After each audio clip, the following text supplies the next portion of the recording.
இனிமே கண்ணை மூடிட்டு கடலை எண்ணெய் வாங்கலாம். ஏன்னா மந்த்ரா கடலை எண்ணெய் இதயத்தின் தயாரிப்பு.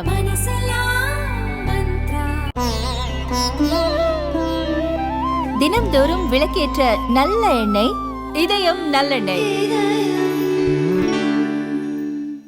வாரணாசியில் 3வது முறையாக போட்டியிடும் பிரதமர் மோடி நேற்று வேட்புமனு தாக்கல் செய்தார்.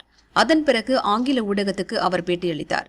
அப்போது ஊடுருவல்காரர்கள் என்றும் அதிக குழந்தைகள் பெற்றுக் கொள்பவர்கள் என்றும் முஸ்லிம்களை பற்றி பிரச்சார கூட்டங்களில் பேசியது ஏன் என செய்தியாளர் கேட்டார். அதற்கு மோடி கூறியதாவது: அதிக குழந்தைகளை பெற்றுக் கொள்பவர்களை பற்றி ஒருவர் பேசினால் அவர் முஸ்லிம்களை பற்றித்தான் பேசுகிறார் என்ற முடிவுக்கு நீங்கள் எப்படி வர முடியும்? இது எனக்கு அதிர்ச்சியை அளிக்கிறது.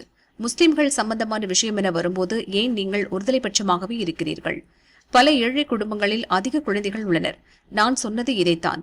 உங்களால் எத்தனை குழந்தைகளை வளர்க்க முடியுமோ அத்தனை குழந்தைகளைத்தான் பெற்றுக்கொள்ள வேண்டும் என கூறினேன். உங்கள் குழந்தைகளை அரசு கவனித்துக் கொள்ளும் என்ற சூழலை உருவாக்கி விடாதீர்கள் என்றுதான் சொன்னேன். எந்த இடத்திலும் இந்து என்றோ முஸ்லிம் என்றோ எந்த பெயரையும் குறிப்பிட்டு நான் சொல்லவில்லை.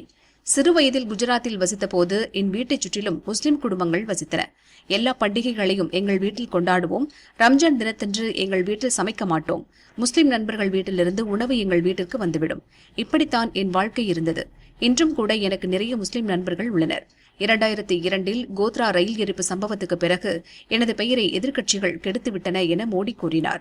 லோக்சபா தேர்தலில் முஸ்லிம்கள் உங்களுக்கு ஓட்டு போடுவார்கள் என நம்புகிறீர்களா என கேட்டதற்கு, இந்த நாட்டு மக்கள் எனக்கு ஓட்டு போடுவார்கள் என உறுதியாக நம்புகிறேன் என்றார் மோடி. நான் ஓட்டு வங்கி அரசியல் செய்ய மாட்டேன். ஒரு விஷயம் தவறு என்றால் துணிச்சலாக தவறு என்று சொல்லிவிடுவேன்.